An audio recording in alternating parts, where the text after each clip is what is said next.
Hey guys, it's Ashley here. I might sound kind of bad, and as you notice, I'm laying on the couch. I just got back from the doctors and have a virus, so bear with me here. And this video's a little late, forgive me. It was my birthday this past week, so I've been kind of busy. Um, this week I'm going to do a movie review, but like I mentioned in my last video, that I was going to touch base on that hair mask first. After my hair dried, after the initial first wash, after, removing the mask out of my hair was very, very greasy and disgusting looking. Once I washed it a second time, it was much better. It was still soft and silky. It did fade my hair color, because when my mother saw me, she even asked if my hair was lighter. Um, Once I actually straightened my hair, it looked very nice. It slid around itself. Like if I tilted my head down, my hair would fall from behind my ear. So it didn't like stay put. It was still very silky. Um, if you want to try this mask, you could possibly like play around with the oils in it. It might have just been the oil choice that I had that made it look greasy. 'Cause like I said, I just had canola oil, so you can try coconut oil. I've heard that's very good for your hair. It might have better results than the canola oil. Okay, now that that's out of the way, movie review. I am going to do it on the Babadook, which, if you have not heard of that movie, came out in 2014. It was actually March of 2014. It was written and directed by Jennifer Kent. It's a horror, drama, thriller, suspense movie. And I'm going to read you the synopsis from imdb.com. It says, a single mother plagued by the violent death of her husband battles with her son's fear of a monster lurking in the house, but soon discovers a sinister presence all around her. And I won't go into too much detail about this movie because I do want you to watch it, and I don't want to ruin it for you. The first time I watched this movie, it was pitch black, middle of the night, which once you watch the movie, you will understand why that was kind of unsettling. I like horror movies. I love horror movies, and I like ones that scare the bejesus out of me. This one scared the bejesus out of me. After I finished watching it, I went to get up to use the bathroom, and my doorway to my bedroom does this, and then my bathroom doorway is like catty corner to it. I stood in the doorway of my bedroom, I reached across and flipped the light on the bathroom, before I walked out in the hallway. I think the biggest part was the fact that you don't exactly see what's causing these things or what it's doing or why, which I like. Kind of like in the first Jeepers Creepers movie, how you don't really outright see the creature for the most of the movie, until like towards the end you see a glimpse of his face, and even when you see him, you still don't. It doesn't really go into history as to why or where he came from or, when he started this crap. Just like with the Babadook, you don't. How it starts up is the mom, her son, who I think's about 6, I think, starts complaining about monsters in his closet or under his bed or whatever, and she just kind of writes it off as, childhood antics. Well, then he starts essentially seizing, like having seizures, or, so she thinks. And she takes him to the doctor thinking, he's having fits and he needs medication to sleep and make it through the night so she can make it through the night. And her child is very socially awkward. He says a lot of inappropriate things, so she thinks that's part of the problem. Like how it mentioned on the thing, her husband had passed away in a car accident, and it later comes out that the car accident took place on the way to the hospital for her to give birth.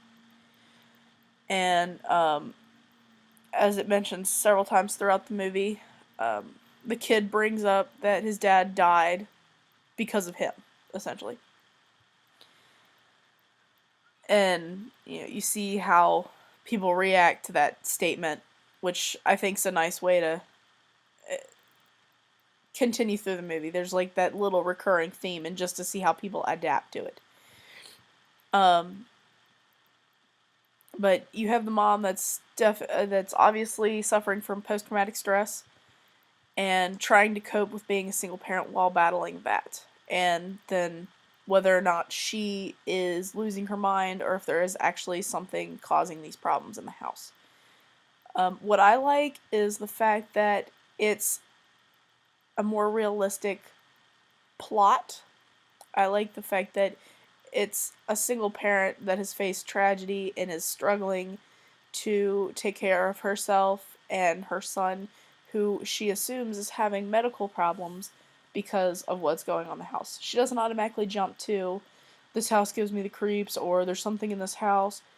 And at one point there's a book that, just randomly appears in the house, and her son picks it for her to read it to him for a bedtime story.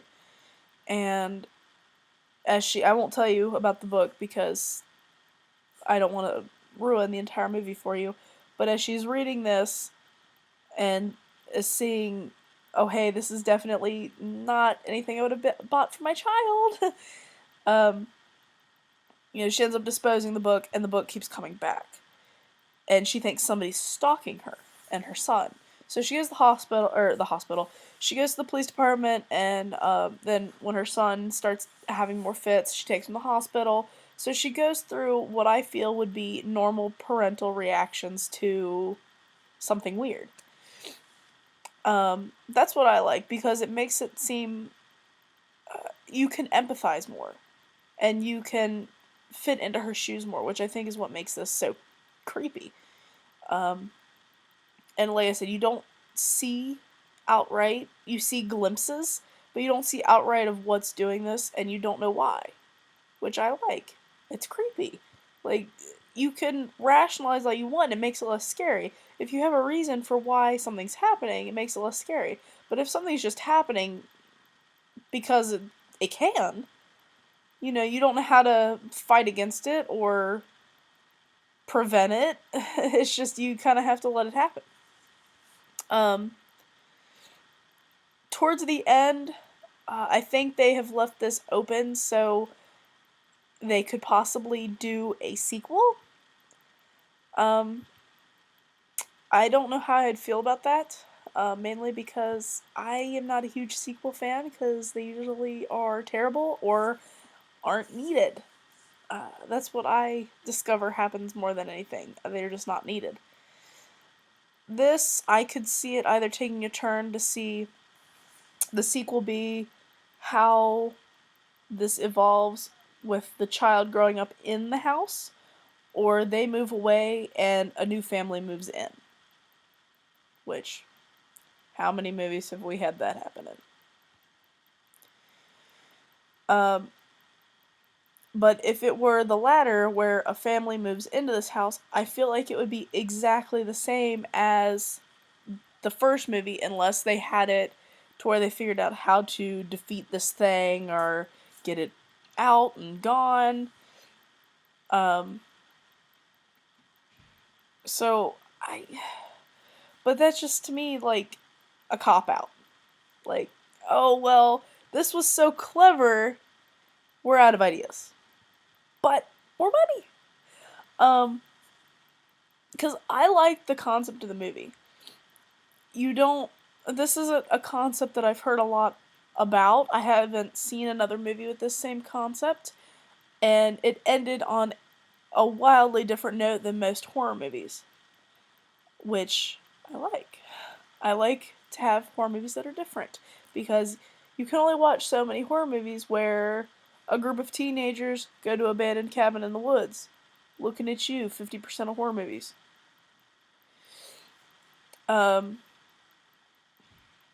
Overall, I would give it probably an 8 or 9 out of 10. The only reason I don't give it a 10 out of 10, there are a couple moments where I just want to slap the crap out of the kid, and I know that's like no fault to the movie, because that's part of that like unnerving thing, but oh my god, there's one point where he just screams bloody murder, and you want to shake him. Which is horrible, it's a horrible thing to say, but you just, ugh. Or you want to put a pillow over your own face and just put you out like a candle. There's just so many moments where the kid just works your last nerve that you just want to give the mom a hug and go, oh, it's okay, I know, I'm so sorry. And the only other reason it ends abruptly, almost like there's no closure, but that could be they possibly have a sequel planned, which is kind of how I feel. Because watching this movie, how it ends, I feel like there's closure without real closure, if that makes sense. It comes to an end, and it's a surprising end, I'll say that much. I won't tell you what happens, or give any hints there, but it's surprising. But it just kind of suddenly happens. Like, the shit hits the fan, and then everything's fine. Perfectly fine. What? But like I said, I feel like there could be a sequel in the future, which might be why there wasn't so much closure. So I give it an 8 out or 9 out of 10. I would say a 9 if I don't include the child moments, but including those, there are definitely a couple moments. It's almost like Dakota Fanning screaming in War of the Worlds. Yeah. So if that bugged you, be prepared to do whatever you do to care less or be less annoyed by children screaming. Whatever that choice is. Whether it be walk out of the room, count to 10, take a shot, you know. For the full effect, I would definitely say watch this in the pitch black, because that's what I did when I first watched it. I knew nothing about what this movie was about. I knew that it had a book in it. That was it. The second time I watched it, it was still unsettling in places and creepy, but I wasn't nowhere near as freaked as I was the first time that I watched it. But also I watched, I had seen it and I watched it in the daylight. So once you watch it in the daylight, if you're kind of wimpy when it comes to horror movies anyway, maybe watch it in the daylight. But if you're like me and nothing hardly ever scares you, then watch in the dark, because I would like to see some reactions from the videos. Yeah, that's pretty much all I have to say about the Babadook.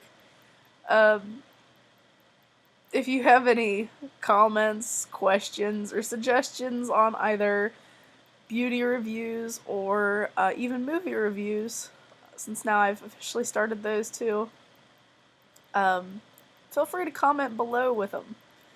Because I definitely like to watch some of these movies. I have a couple from one of my friends that she wants me to watch, and she wants my input on them. So I'll definitely be doing those in the weeks to come. And if some of you decide to watch it, and if you watch it in the pitch black, if you want to record yourself watching it and send me a video reply, by all means, because nothing's funnier than watching other people get freaked out. And even if you don't get freaked out and you think I'm a loser, that's fine too. Just give me a shout. Keep it interesting.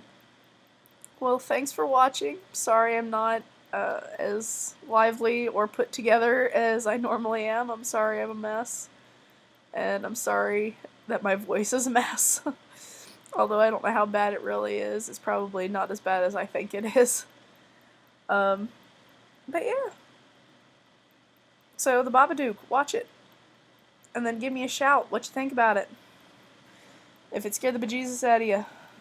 Or give me a shout if you've got another movie for me. Or anything beauty related. Give me a shout. Ba